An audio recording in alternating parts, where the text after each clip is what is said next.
సమంత మీ characterisation గురించి మూవీలో and స్పెషల్గా మీరు ఆ స్కూల్ డ్రెస్ వేసుకొని స్కూల్కి వెళ్తున్నప్పుడు అయితే అచ్చం నిజంగా స్కూల్ గోయింగ్ గర్ల్ లాగే అంత చిన్నగా ఎంతో క్యూట్గా ఉన్నారు.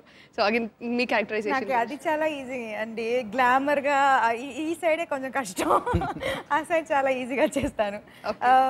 I think when he told me, first of all నేను ప్రస్థానం చూసి ఫ్రెష్గా వచ్చాను. సో కథ నేను చేస్తా ఆ ఫీలింగ్ వచ్చాను. సో ఇమీడియట్లీ ఆయన స్క్రిప్ట్ చెప్పిన వెంటనే I was like yeah surely, because I was on a major Prasthanam hangover. It was the best Telugu film that I had seen that year, and I was very impressed. I think Prasthanam, Vedam, as soon as I came, nenu aa cinema lo chusanu, and I was very impressed, and I definitely wanted to work with him. So immediately I said yes, and also I've worked with Chaitanya, and I believed in the script, and I loved his dialogues. I think meer cheppinattulage ఆ scene ముందు నవ్వి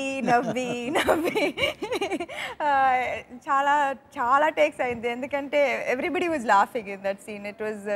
I think it was the best dialogue. అంటే we loved it, we enjoyed it thoroughly, but మొన్న Sriramulu full house థియేటర్స్లో ఉంటే నవ్వుతారో అనుకున్నాను నేను థియేటర్లో ఆడియన్స్. నెక్స్ట్ 3-4 డైలాగ్స్ వినిపించట్లే ఎవరికి, అలా వీళ్ళలో అలా చప్పట్లు అరుపులు కేకలు, అంత పవర్ ఉంది ఆ dialogue. I think that is the best dialogue I have said in any film. That is the best dialogue. And నేను ఏ సినిమాలో డైలాగ్ మర్చిపోవచ్చు, కానీ ఈ డైలాగ్ మాత్రం నేను ఎప్పుడు మర్చిపోయాను. It's something that he's really sunk in. So ఇప్పుడు మా కోసం ఒకసారి మళ్ళీ డైలాగ్ చెప్పరా? పెళ్ళి నీతో అయినా పిల్లలు మాత్రం ఆడలో పుట్టొచ్చు. బాగా everybody enjoyed while shooting that scene also. That's what you see in theater. తాయింయంతరా గొలిగట్టాయింయంతరా ఒకటా రెండా మూడా ఏడా రేయి పగలు తేడాలేమి తెలియకుందిరా. ఓ ఆకాశం రంగు చూడరా, నలుపో తెలుపో చెప్పరా చెప్పరా చెప్పరా. చైతు, మీరు కూడా ఇందులో అంటే 90s 80s ఆర్ 1990s ఆ టైంలో మీరు కొంచెం బెల్ బాటమ్ ప్యాంట్స్తో అండ్ కొంచెం అది తీసేసి ఆ 16 years అబ్బాయిగా వెళ్తున్నప్పుడు, సో ఆ క్యారెక్టర్కి మీరు స్పెషల్గా ఏమైనా హోంవర్క్ లాంటివి చేశారా? యాక్చువల్గా దేవా నాకు స్క్రిప్ట్ చెప్పినప్పుడు that was what first excited me, the 2 variations. 16-year-old బాయ్కి ద 25-26-year-old. యాక్చువల్గా 16-year-old బాయ్ ఎపిసోడ్లో ఇంకా చాలా ఉన్నాయి, తీసేశాడు కన్వీనియంట్గా.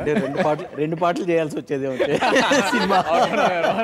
ఫస్ట్ పార్ట్లో సమంత ఉండేది, సెకండ్ పార్ట్లో ఉండేది కదేమో.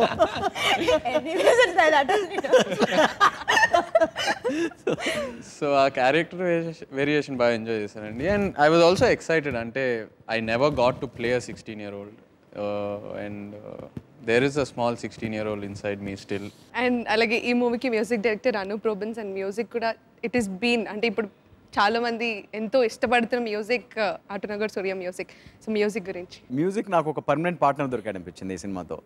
మెయిన్గా ఏంటంటే చాలా ఇంటరాక్ట్ చేయాల్సి వస్తుంది యూజువలీ మ్యూజిక్ డైరెక్టర్స్తో. మనకు కావాల్సినట్లు మ్యూజిక్ కావాలి అంటే, మ్యూజిక్ ఏమవుతుందంటే ఒక సీన్ కానీ సినిమా కానీ చేసేసిన తర్వాత ఒక చిన్న సౌండ్ టోను డిఫరెన్స్ ఉన్నా కూడా నాకు వెంటనే చాలా ఇరిటేషన్ వచ్చేస్తుంది, డిప్రెషన్ వచ్చేస్తుంది, ఇరిటేషన్ వచ్చేస్తుంది, మొత్తం సినిమా అంతా నాశనం అయిపోయిందేమో అనే ఫీలింగ్ వచ్చేస్తుంది.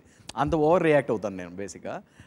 బట్ అనూప్తో ఏంటంటే ఓన్లీ ఒక 20-30% సీన్స్ నేను మళ్ళీ రీడూ చేసుకోవాల్సి వచ్చింది. అది కూడా ఒక నరేషన్ అయిపోయింది, మొత్తం ఎడిట్ ఇచ్చేసాము. తను ఏం నన్ను అట్లా మధ్యలో అడగడు, మాట్లాడు, ఏం చేయడు, మొత్తం ఒక లేయర్ చేసేస్తాడు, పిలుస్తాడు, వినిపిస్తాడు. అక్కడక్కడ ఉన్నాయి కరెక్షన్స్ అంటే జస్ట్ 1/2 hour సెషన్ అయిపోతుంది. మళ్ళీ ఒక 4-5 daysలో రమ్మంటాడు, అది చేసి చూపిస్తాడు. ఇలా I had to spend very little time to the to the quality or content that I needed to get it from him that suits my heart. I mean that I like by my heart. And Samantha, me favorite song is this movie. Manchali song. Yeah, I think that was the last song that we shot, and that was instant love for me, that song. Oh nuvelle neenu lenu lechali ninnu chere dare chupave chali ఎదుటే నీవున్నా కలగా చూస్తున్నా నా కన్నుల్లో గుండెల్లో నిలువెల్లా ఉన్న ప్రాణం నీవేలే. మంచలి మంచలి మంచలి మంచలి మంచలి మంచలి మంచలి మంచలి మంచలి మంచలి. చైతు, ఈ మూవీలో మీ క్యారెక్టరైజేషన్ అంటే ఇప్పటి వరకు మీరు చేసిన క్యారెక్టర్స్ కన్నా this is something different and చాలా ఇంపార్టెన్స్ ఉన్న క్యారెక్టర్ అండ్ చాలా మాస్ లుక్తో ఉన్న క్యారెక్టర్. సో ఈ క్యారెక్టర్ చేసినప్పుడు మీరు ఎలా ఫీల్ అయ్యారు? యాక్చువల్గా ఫస్ట్ దేవాకే థ్యాంక్స్ చెప్పాలి, ఎందుకంటే ఆ టైంలో 100% లవ్, ఏమాయ చేసావే ఇలాంటి సినిమాలు చూశాడు. And he gave me Autonagar Surya which is like a total contrast. And నేను కూడా I was craving for something like that to break that whole chocolate boy lover boy image whatever. It was a challenge. At the same time నేను prove చేసుకోవాలనేది ఒక challenge. So fear కన్నా I wanted to prove people wrong. And Deva really help me through that whole process. And in fact సినిమాలో ఒక దగ్గర union దగ్గర మిమ్మల్ని తీసుకోవాలా లేదా అని సాయి కుమార్ గారు అందరూ ఉంటారు. సో అండ్ అక్కడ స్పెషల్గా మీ స్పీచ్కి I think it was marvellous నిజంగా. అంటే అందరూ నాగ చైతన్య ఒక డిఫరెంట్గా చూసాము అన్నట్టు అనిపించింది. సో ఐ నో ఆ సీన్ చేస్తున్నప్పుడు మీరు I mean how did you feel? How did I feel Deva? I mean అంటే దానికి స్పెషల్గా హోంవర్క్ ఏమైనా చేసి or because that was something very different Naga చైతన్యాన్ని చూపించడం ఆ సినిమా. హోంవర్క్ అనేది లేదండి. ఐ థింక్ డైలాగ్స్ నాకు ముందే ఇచ్చాడు and he recorded most of the difficult scenes, అంటే కొంచెం diction and the slang where it's a little peculiar. So అది మేబీ ఐ థింక్ 2-3 times విని I got it in to my head and it settled in me. And yeah, apart from that homework అనేది పెద్ద ఏం చేయలేదండి. I took a lot of inputs from him. He explain what he was looking for, అంటే ఏ మూడ్లో ఉండాలి, ఏ పిచ్లో ఉండాలి అని. With those inputs I think in a day we finish that scene. Yeah. Okay. And Samantha, what was the funny incident in this movie మీరు చేస్తున్నప్పుడు స్పెషల్గా ఈ సినిమాలో? 2 years బ్యాక్ తీసారండి. తను ఎన్ని సినిమాలు చేసింది అనుకున్నారు మధ్యలో? బై యాక్సిడెంట్ నేను వేరే సినిమా చెప్పేస్తున్నాను, నాకు భయం. ఈ సినిమాలో ఫన్నీ ఏం లేవు, అన్ని serious. No, because what I don't think the set was always like this. How it is now, it's always like So this. boring set, that's what she's trying to say. So it was always fun. Working on Nagar Surya was always fun. It was, I think there's not like something specific. Even if there is something specific, nenu ikkada cheppanu. So every day was really fun. Okay. And ఇప్పుడు finally ఈ movie అవుట్పుట్ని మీరు ఎలా enjoy చేస్తున్నారు? So I think that the release of this film is its biggest success, and the audience response is what is most important. Nobody else decides the film. It is the audience.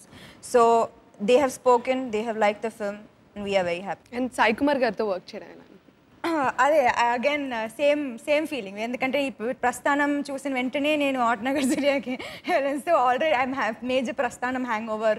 So as soon as I went, I was like, sir, hi. And he's very sweet, and his voice modulation is just enormous.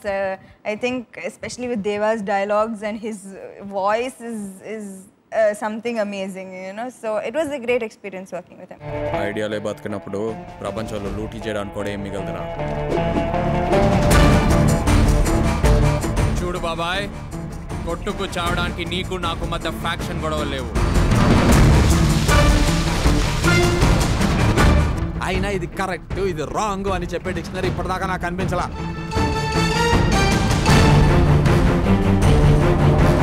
ఏ వ్యవస్థలోనైనా ఒక్కడు పిడికలు దాటితే చాలు, మొత్తం order మారిపోతుంది. నా పేరు సూర్య. నా ప్రపంచంలో మాటకి మాట, దెబ్బకి దెబ్బే సమానం.